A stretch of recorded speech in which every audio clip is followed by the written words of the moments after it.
You're a mess. Okay, so we have finally put the Frankenstein bike back together. Got it all welded up with the changes that RL wanted to make. So now we're gonna cover it and go over everything with you guys in detail. Before we get into that though, we got a few things we wanted to talk about. Well, first, before you get into your little scuffles or whatever, let's show them your sweatshirt. So we got our Ring of Fire stuff in stock. I'm sure you guys have seen that on our social media. RL's wearing the hoodie right now, which we're really stoked on how it all came out. There's the back. That is the back right there. We still have some sizes in stock for the hoodies as well as the shirts on our websites, and we also have some beanies too, and then the stickers. So sure to check that out, rlosborn.com under the shop tab. And now that I'm done with my plug, do you want to get into your stuff? Yeah, I want to say, Shay Snow did the artwork on the shirt. You guys heard me talk about Shay. The guy's unbelievable. Yeah. But you know what? This is a really quality sweatshirt. I was really worried.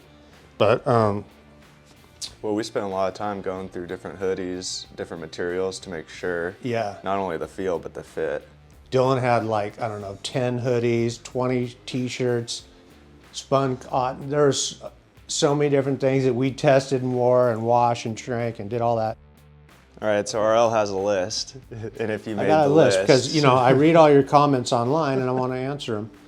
But first, I can't remember the guy's name, and I'm not here to tag him or I'm not here to beat him up. I want to comment on a statement that he made about angles don't matter. This is your rebuttal. Okay, whatever. That angles don't matter, and you got to read the whole thing because he talks about there's.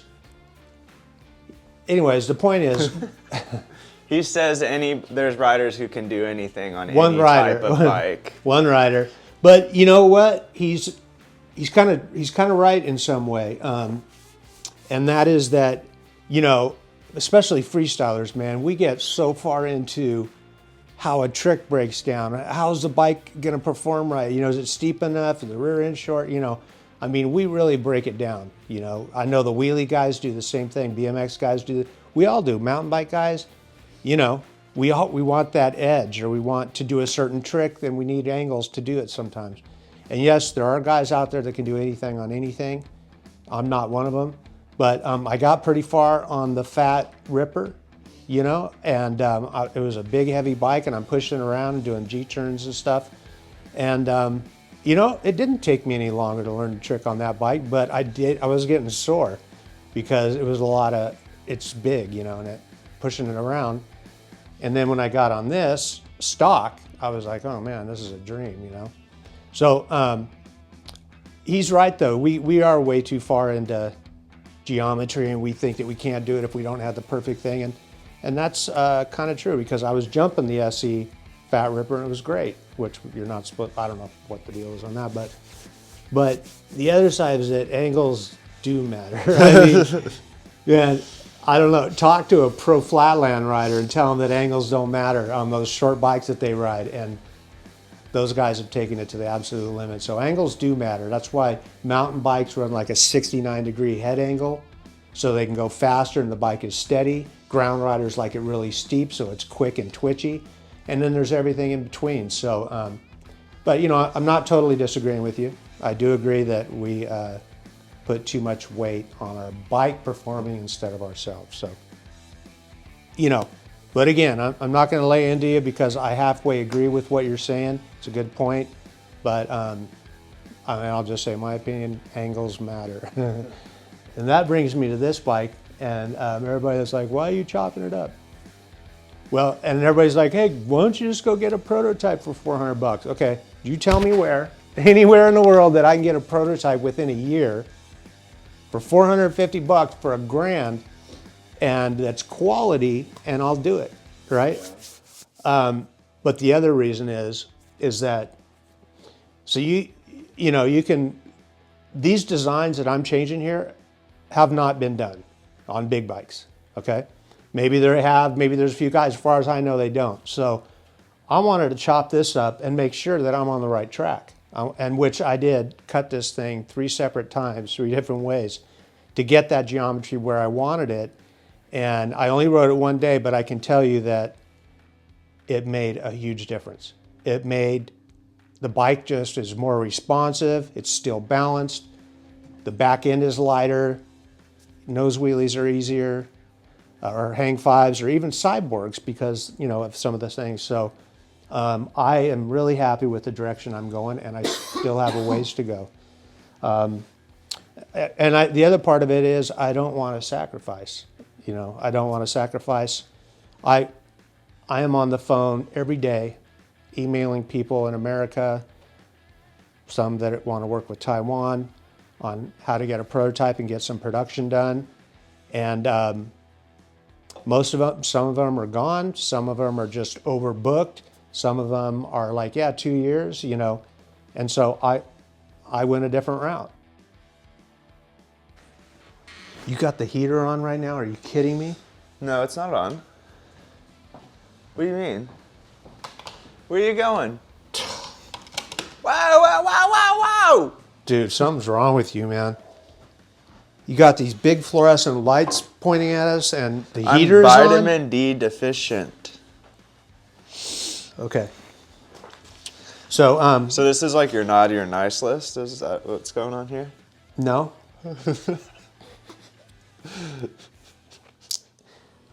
Yeah, so anyways, I don't, you know, like some people I talk to and they're like, well, if you can take an existing bike that we already make and just change it a little bit, I'm like, no, I don't want to do that. I want to make a ground up new bike with everything that I want on it. I don't, this sounds spoiled, but I don't want to sacrifice anything, you know? And I'll tell you that is a challenge in the landscape of this industry right now to do a custom bike. With COVID too. COVID, you know, I want to do high quality minimum runs and, you know, who knows what'll happen.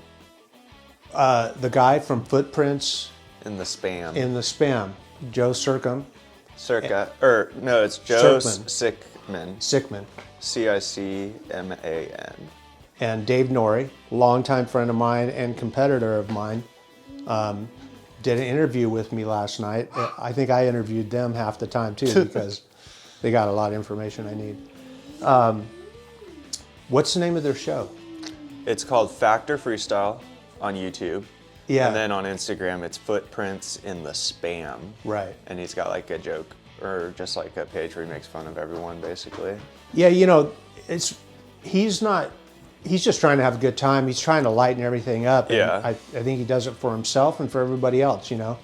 And that's cool because I know where he's coming from now. And the guy is hardcore into freestyle. He way into it. He rides pro level. He's 48.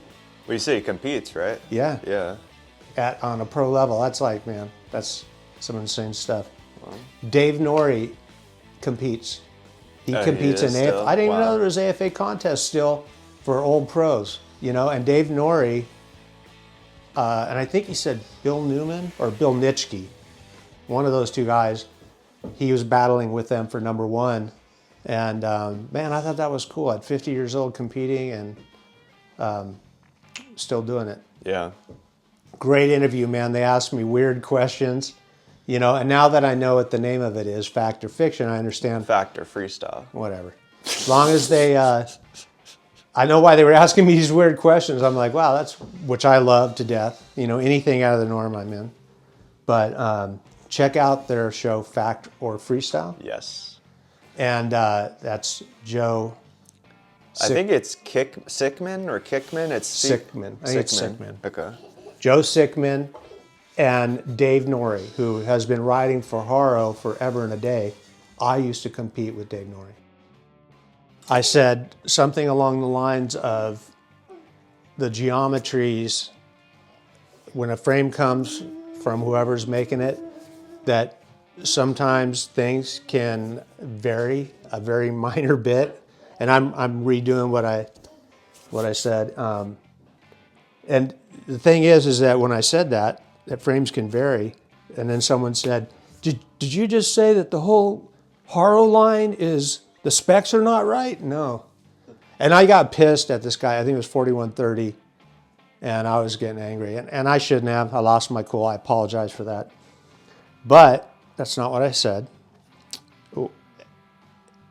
And, you know, I'm trying to tell you guys everything. And I don't want you to take it out of context, so I'm trying to be good. But, you know, the people at Haro, Joe Hockman and John Bilgens, they're... Joe Hawk. What'd I say? Hockman. I don't know who that guy is. Oh, my God.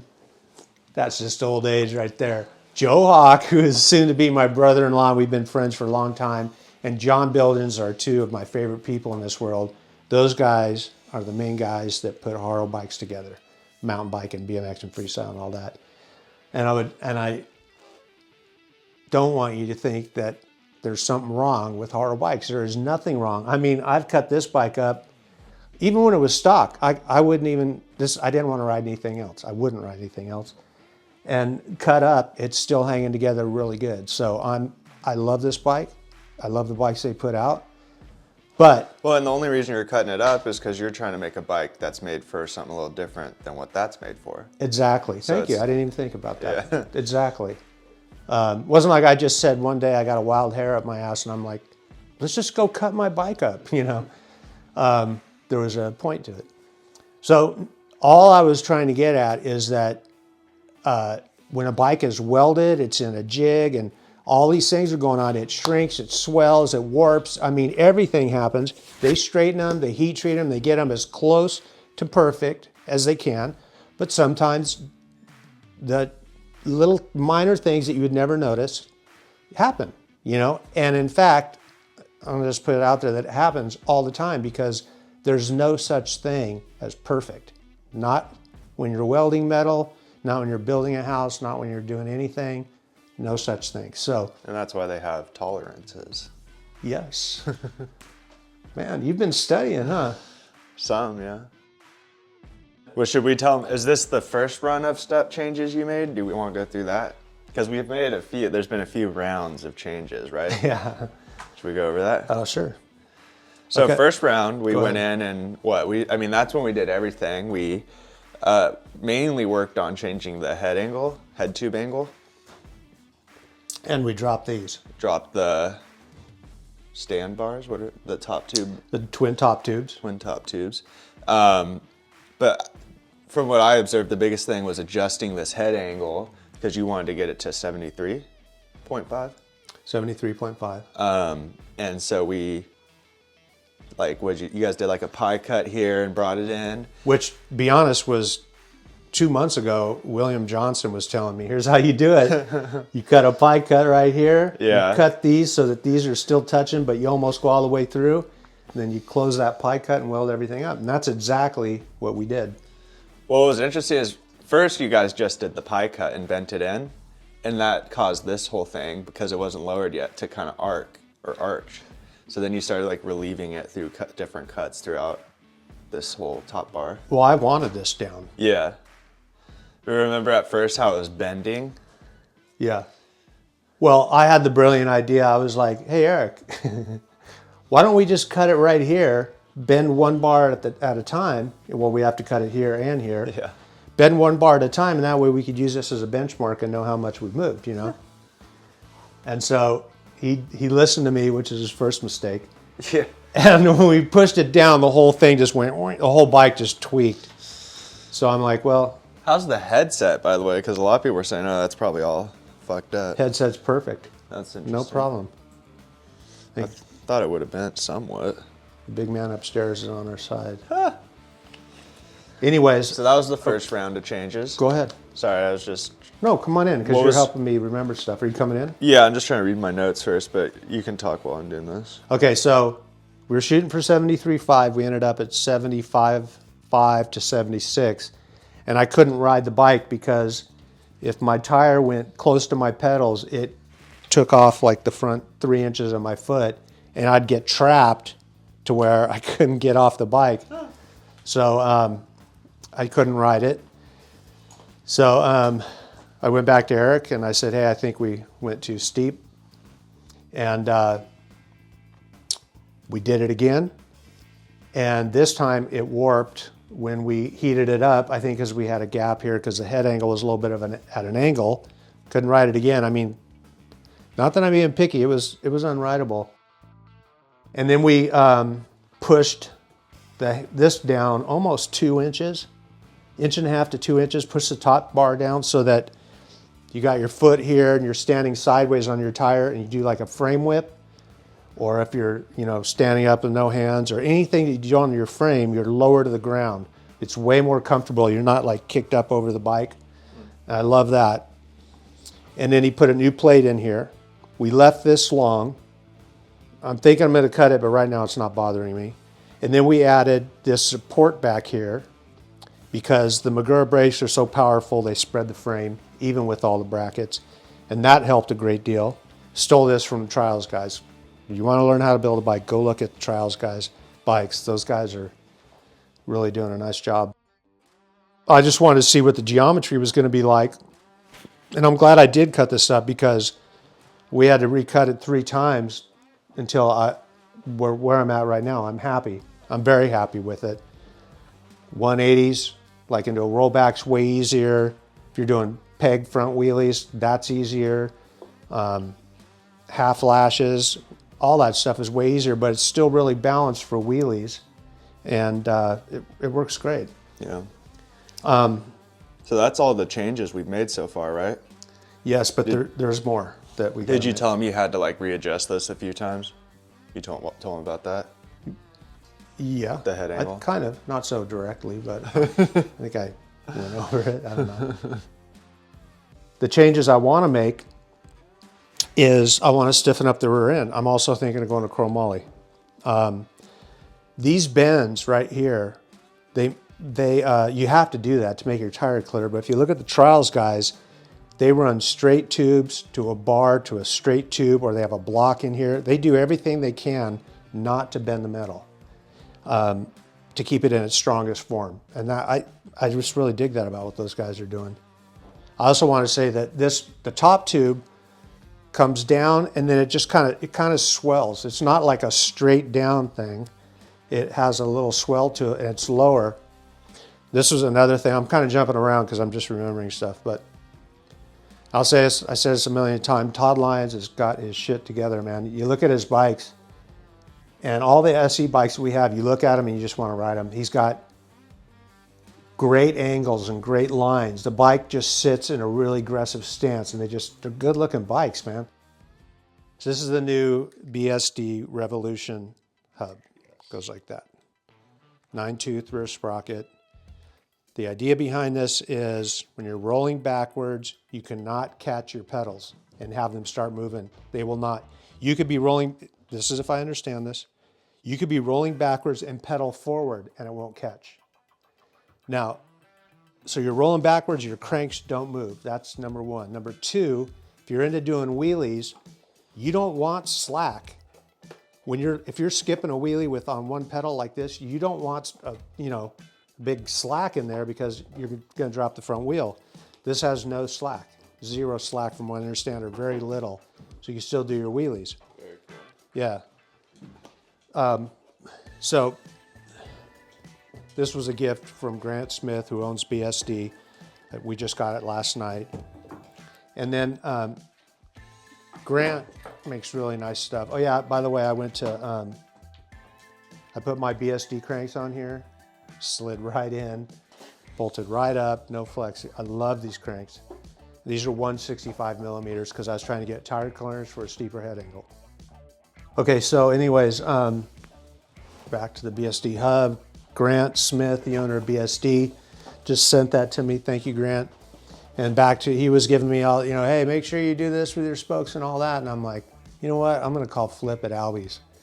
So I just got off the phone with him about an hour ago, and Flip is like, yeah, I know what to do. I know the size spokes and everything. I'm like, cool. So I'm going to send that today after we show you guys it's going to Albie's. And he's building me new wheels. I'm going to still run these SE rims. I like these. And I'm going to have polished stainless spokes, black nipples, and I'm going to try the BSD hub, which I'm really looking forward to. Right now I have a profile on here, which also is really nice. but I'm going to go to the BSD rear hub.